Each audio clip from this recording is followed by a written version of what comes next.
Hello friends, welcome to my new blog. তো এখন হয়ে গেছে দুপুর আর অনেক গরম লেগেছে, তো আমার একটু পেঁপে খেতে ইচ্ছে করছিল।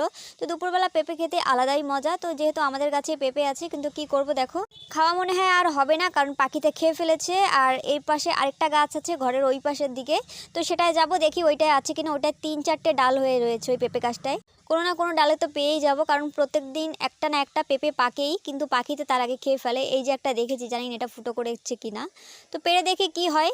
আর এই পেঁপের ভারে না প্রায়ই আমাদের ডাল ভেঙে ভেঙে পড়ে, আর আমাদের জানলার উপরেই এই পেঁপের ডালটা, আর প্রত্যেকবারই ভেঙে পড়ে। এই দেখো আমি পেরে নিয়েছি, কিন্তু একদম শো শো শো শো করে নিচে চলে গেল।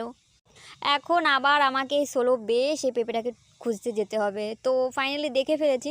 এরকম অনেকই হয়েছে যে পেঁপে পাড়ার সময় না অনেক পেঁপে এরকম নিচে পড়ে যায় আর খুঁজেই পাই না, কিন্তু আজকেরটা পেয়ে গেছি। আর এই দেখো, বলেছিলাম না পাখিতে ফুটো করবে, এই দেখো করেও দিয়েছে, কিন্তু কিছু করার নেই, সাইড থেকে কেটে কুটে খেতে হবে। আর আমার না কীরকম ধরনের পেঁপে খেতে ভালো লাগে জানো, একটু কচকচ করবে শক্ত ধরনের, সেটা খেতে ভালো লাগে। একদম পেকে গেলে না আমার একদম ভালো লাগে না। তো এখন এটাকে নিয়ে আমি আবার স্লোবে উপরে উঠবো। আর দেখো আমাদের গাছটা কত সুন্দর, আকাশ একদম ক্লিয়ার, আমাদের এখানে বসাটা সব বন্ধ হয়ে গেছে, এখন সব সুন্দর আছে, শীতও পড়ছে। তো পেঁপেটাকে ভালো করে আমি কেটে নেব, ধুয়ে নিয়েছি। তো এবার কেটে আমি এটাকে খাবো। তো অনেক দিন খাই না, জানি না এটা মিষ্টি হবে কিনা, কিন্তু বর্ষাকালে না মিষ্টি থাকে না তেমন একটা, কিন্তু শুকনোকালে মিষ্টি হয়। তো এটাকে দেখি খেয়ে, যদি মিষ্টি হয় তাহলে এরপর থেকে যেটাই পাকবে রোজই খাবো। কোনো ফল ফলাদি তো পাখির জ্বালায় খাওয়া যায় না। এই কলা বলো, সবেদা বলো, পেঁপে বলো, এগুলো সবই আমাদের বাড়িতে আছে, কিন্তু পাখিতে না খেয়ে ফেলে।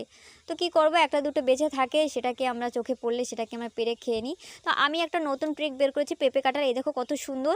তো এইভাবে পেঁপে কাটতে না মজা আছে, বটি লাগে না, এইভাবে কেটেই হয়ে যায়। তো আমি এইভাবেই কাটছি, তেমন সিম্পল যেরকম সবাই কাটে সেইভাবে কাটছি না। তো এই দেখো আমি আধা পেঁপে কেটে নিয়েছি, এই অর্ধেক পেঁপে আমি খেয়ে নেবো, আর অর্ধেক আমি রেখে দেবো। ভিডিওটি ভালো লাগলে লাইক শেয়ার কমেন্ট করো, আমার চ্যানেল নতুন আসলে সাবস্ক্রাইব করে দিও।